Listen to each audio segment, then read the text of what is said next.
Hey folks, welcome back to our Dice Tower preview. I'm Mark, and today we're taking a look at Deep Rock Galactic, the board game. Deep Rock Galactic is brought to you by Mood Publishing. It's for 1 to 4 players, ages 12 and up, and games generally run 60 to 150 minutes. Interplanetary mining corporation Deep Rock Galactic specializes in securing the most dangerous dig sites in the galaxy. When they need a team for the toughest missions, they call in the Dwarves. Mercenary miners, legendary for their ability to survive underground, and infamous for their brutality in combat. In this tabletop game adaptation of the popular video game, you take the roles of one of 4 space miners, 4 dwarves of different classes: the driller, the scout, the gunner, and the engineer. You must work together to mine precious minerals deep below the surface of the hostile world of Hoxie's 4, where indigenous giant insectoids, the Glyphids, await, aggressively defending their caves against the intruders. Will your team be able to meet the mineral quota set by the company, or will you all end up as dinner for the Glyphid predators? Your goal here is to work together to try to complete the objectives for the chosen mission. You win together or you lose together. Missions are usually won when the players have completed the objectives and then move safely to the drop pod. Missions are lost if the swarm threat meter reaches the last spot, or if all the dwarves become unconscious. Do you have what it takes to find these precious minerals? Let's find out.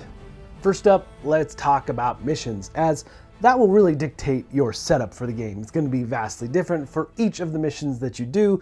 You potentially could do these in any order, but there is going to be a campaign as well, so follow along in the book. The mission book has all the details for what you need for creating this mission. Now we're set up for a basic beginner mission here. It is mission 1, at least from the prototype rulebook, and the specifics here is that you have the overview. This is the flavor text of the mission, obviously, that you're going to have to follow, but it might have some tips and tricks in there for you as well. And then you also have your challenge level. And here it shows that it's beginner level. And then we move down to the mission objectives, the heart of what you're doing. You're trying to collect in this one 4 Morkite. You are miners after all. It is the blue mineral, the blue crystal. This is probably one of the things you're going to be collecting perhaps the most of. It is very sought after.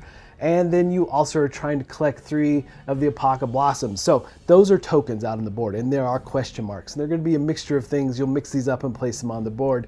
But the thing is that all these missions are going to have very, very different objectives. And on top of that, you do have mission objectives that are events that are specific to this mission as well, that you have to follow those instructions as well. And then we move over to the map. And the map shows you how you set up all your tiles on the board, how you set up all the tokens on the board, if you have any stalagmites that you need to put out as obstacles, also chasms that you have to traverse.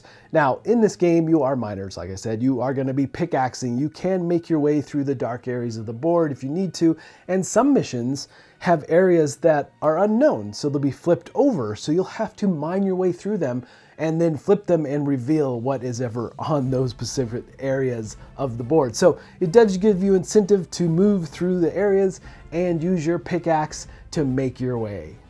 Now, there might also be specifics around player count, different items that get set up, different creatures that get put out, things like that. But in this case, you also have some starting enemies on the board. Well, they're not really enemies, are they? This is where they live. You're in their space, after all. And here we set up 6 grunts. Now, there's all kinds of creatures from the video game. And if you don't know the video game, that's fine, because all you have to know is that these are very powerful, and you're going to have to deal with them collectively together in order to win. Now, they are going to be moving throughout the chasm, and we'll take a look at how they do activate and so forth. But you'll have to keep an eye out for them. You'll have to eliminate them for sure. Now, all these missions felt varied, not only in their objectives, but their difficulty level. So really give you unique challenges for each of them. And obviously the setups are vastly different, giving you new areas to explore and so forth. So that it worked really well. Also, the missions, it lends itself to you creating your own missions. You have all the tools to create your own layout and your own creatures and put them in play as you jump into these caverns and mine for minerals. Now, let's talk dwarves. Each of these dwarves has a unique primary weapon as well as unique items specific to them. So you've got the gunner, who has obviously the big gun, but also the zip line to help you traverse areas. You've got the engineer, who has the turret gun, which is super handy placing that out. It's not got a lot of health, but it does really aid you in battle. And then we move over to the driller, who can easily move through areas, but also has a flamethrower, which is an area effect, which is super handy as well. Also, you have the scout, who can light the way with flares and has a grapple hook. So all of these different dwarves have definitely unique items and main weapons. Now, you'll see that the player board's all recessed, which is fantastic. You've got spots for your ammo on your primary weapon and on your secondary weapon. Now, ammo is finite, so you may have to call in for a resupply at some point, as long as you have the mineral to do so. But the secondary weapon is up to you. There's a deck of cards, you'll choose one and place it into your player board. Now the thing here is that you probably want to choose a weapon that does something very different than your primary, but the ammo is definitely more limited for that secondary weapon. And obviously your player board will be tracking your health. These are red cubes at the bottom.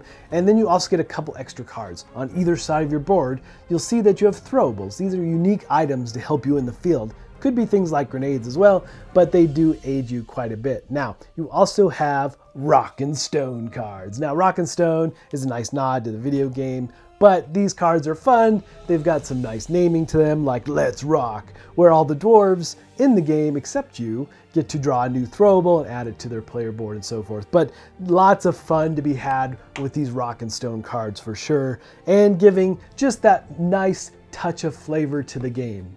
So the basics of your turn, you'll be performing 3 actions and then you'll draw an event card. Yes, an event card. The events can really dictate a lot of the flow of the game for sure, and how the swarms react and so forth.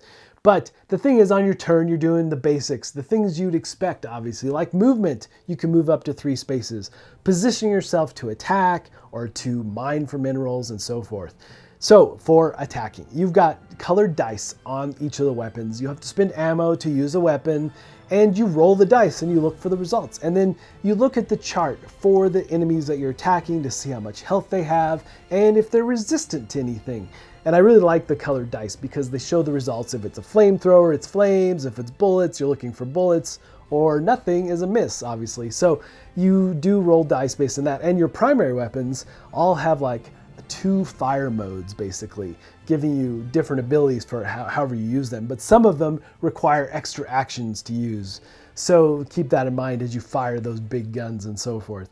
So I really like that aspect. And of course, then mining. You're going to be using your pickaxe. You can actually use your pickaxe to attack as well, especially for like the grunts and stuff who only have 1 health. So you'll grab the dice, roll it, hoping to get that pickaxe icon to drill into an area to get these different crystals and so forth in the game. And when you do, you'll reveal them and collect them and so forth. So you are trying to collect the minerals, right? So in the video game, you have this mule, this little robot that follows you around. And in the game, I think it might be a stretch goal, but I have a prototype of it here. And you collect all the minerals into this mule, and you can place that anywhere on the board and so forth. But they also suggest you could put the collected crystals at the top of the board in the middle. But I really like using the mule. It's a ton of fun for sure. Gold and Nitra are 2 important minerals that you also be collecting in the game, and they relate directly to actions you perform, like resupply.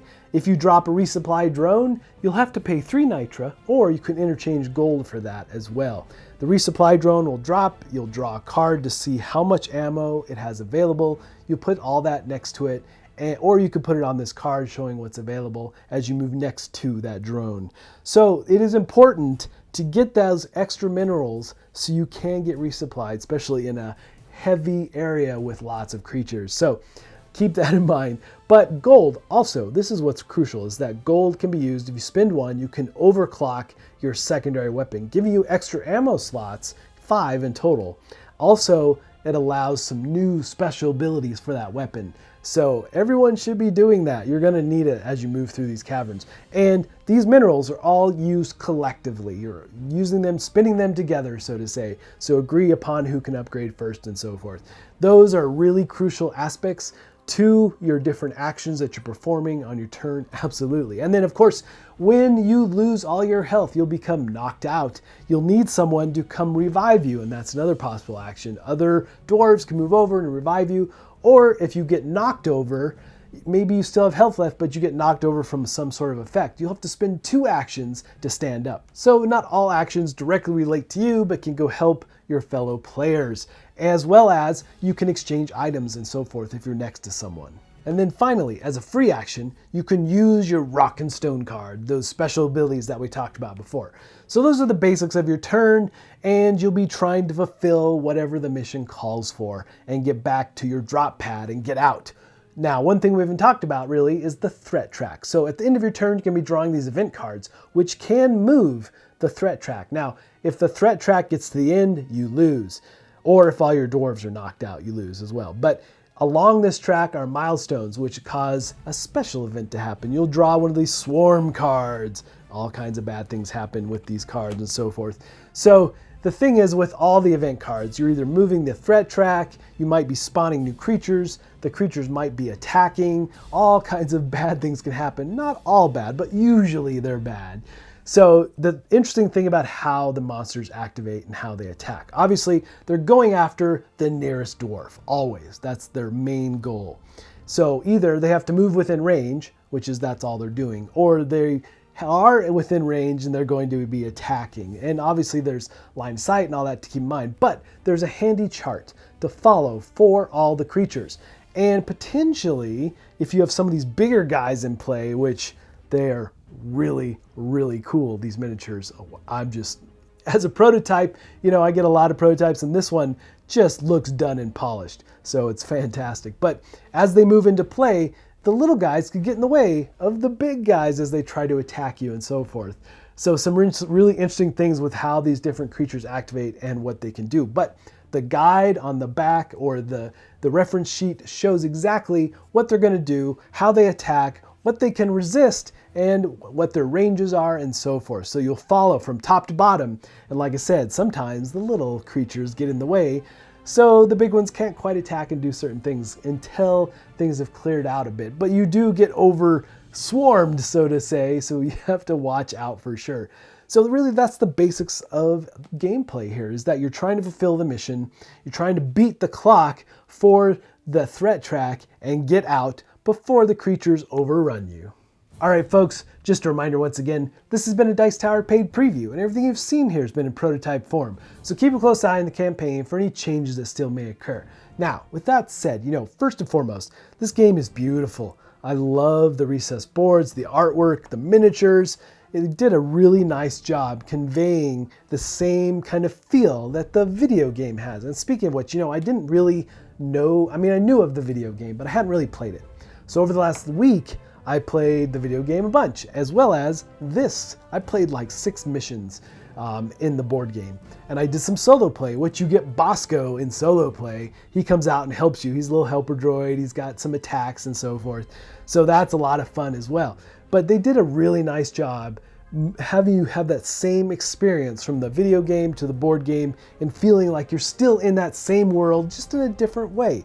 And it really works well. It is a cooperative experience. I love the fact that you have everybody around the table, and obviously the tactile experience of these amazing miniatures adds a ton of fun to the game. Everything, you could see that these are going to get painted by so many people, and they're just so well done and so detailed.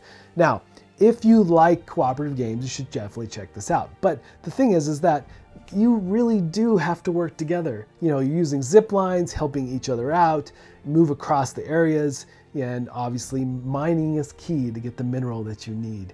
So folks, if this looks like something of interest to you, I'm sure they'd appreciate your support. So I think that's it for me, and until next time, we'll see you at the table.